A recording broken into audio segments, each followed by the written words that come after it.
How to find retail merchants and buyers.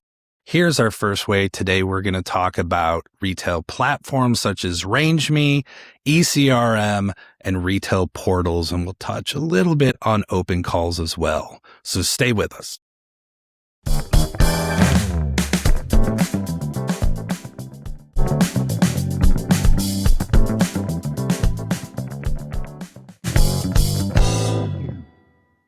If you've ever tried to find a buyer's contact information, chances are you've run across RangeMe or ECRM or one of these platforms talking about how to get that contact information. So today we're going to talk about retail platforms. We're going to talk about good, bad, differences, things that I like. I've participated with all of them. So let's just dive right in and talk about RangeMe. So RangeMe, and also a little bit of background, now RangeMe and ECRM are actually the same company, but they operate, at least as of now, in two very different ways. So RangeMe, if you think about RangeMe, is a way of connecting suppliers with retailers. And the way they do that, I view this as more of a catalog.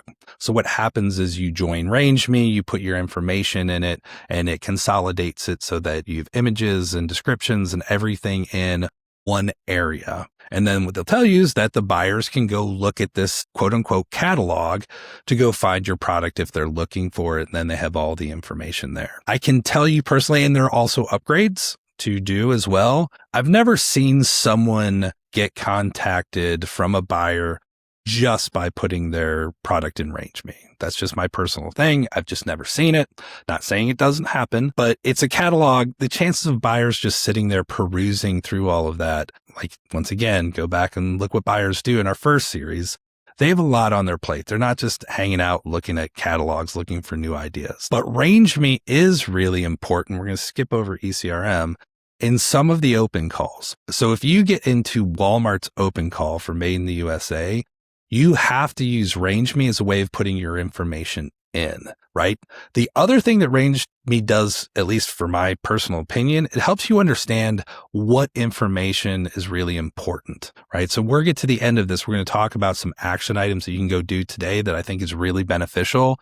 Just getting a RangeMe account is beneficial. So some of the sales portals that some of the retailers use, they will use that as an entry point. They might not go look at it, but once you get loaded into the database, you're able to submit your application for some open calls and they will pull that information out of RangeMe. So like I said, it's a catalog. It's very useful. I think you should have an account. Absolutely.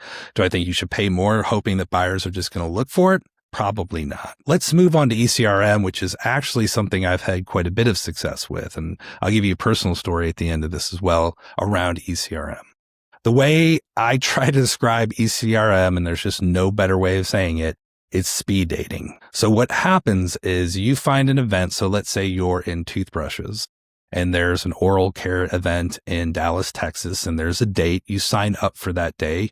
You pay a pretty hefty fee to get in there. But beforehand, you get to see a list of all the retailers that are going to be attending. So you can make your decisions based off, well, there's 50 retailers that are attending, but I don't care about any of them, so I'm not going to go. But you'll see heavy hitters there. There'll be Walmart's, Walgreens, different, retailers that are at all different levels. Some are just regional, right? Which is great. Here's the best thing. Going in that you are going to sit down with real buyers across the table and pitch your product. The best thing is when you come out of that, you're going to find out if they have interest and you're already going to have their contact information, which is even better. So you're just going to be following up. Preparing for this event is not like preparing for a line review. A lot of times you only have 10 minutes, which is a lot of time, but boy, as anyone knows, that's not a lot of time as well. And so you get in a room, you have people cycling through. 10 o'clock, Walmart buyer sits down. You've got 10 minutes. At 10:10, the Walgreens buyer comes in. You've got 10 minutes. The purpose of this is not to close the deal. It's to open the door far enough that they want to continue the conversation. Right. And so this is what I would consider a true pitch. Line reviews have that true pitch. You get into a lot more information past that. The goal coming out of an ECRM event is to get into a line review. And at least they already have a name with a face. They know what you're talking about.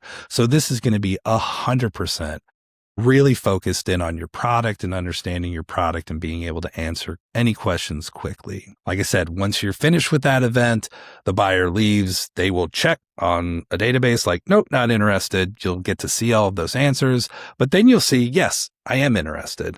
At that point in time, you're going to go follow up with that buyer. You're going to ask really good questions about when their line review is, what information that they need. Go back to series 2. It talks all about the line review process. That's when you're going to get into a lot of the information. But like I said, it's speed dating. And here's the deal. Once you do 1 or 2 of these pitches, you can get pretty good at it. You will tighten things up. Things will get even better. Another reason why I personally like ECRM, there's a very big difference between speaking to a buyer in person and practicing with your friend or your family member. And the intensity and stuff can't really be replicated. We can try.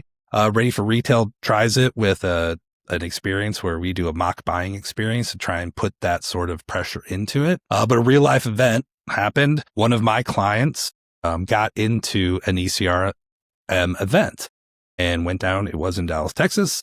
And right before they were going there, they found out that they also had gotten into Walmart's line review. And this ECRM event was about a month before the Walmart line review.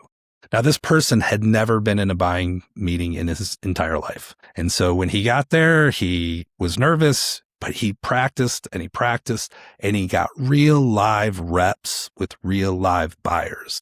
That is completely invaluable. I mean, it's completely invaluable to sit down with real live buyers and talk through your product, answer questions, even if it's only 10 minutes, which it was, that's fine.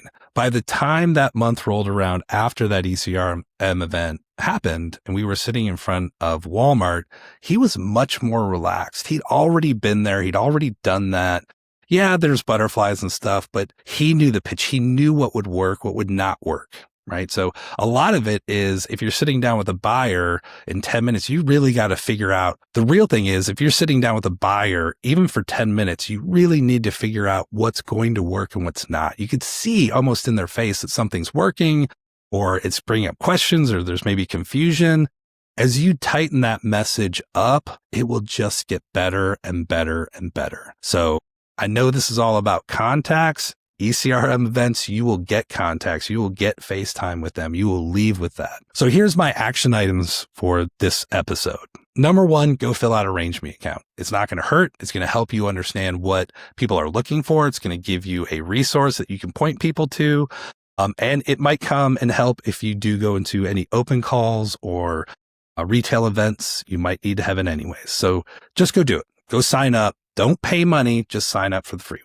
And then the other thing I'd say is find out what category you're in and go see if there's an ECRM event. Chances are it's not going to be next week. They have them every year. There might be multiple ones, but it'd be really nice just to go through the process to contact ECRM, say, hey, I've got a toothbrush. I would like to see an oral care event coming up, and they will send stuff to you and you'll be able to look at buyer lists. You'll be able to start seeing the people that will be at those events and you can start planning accordingly for it. So those are my 2 action items.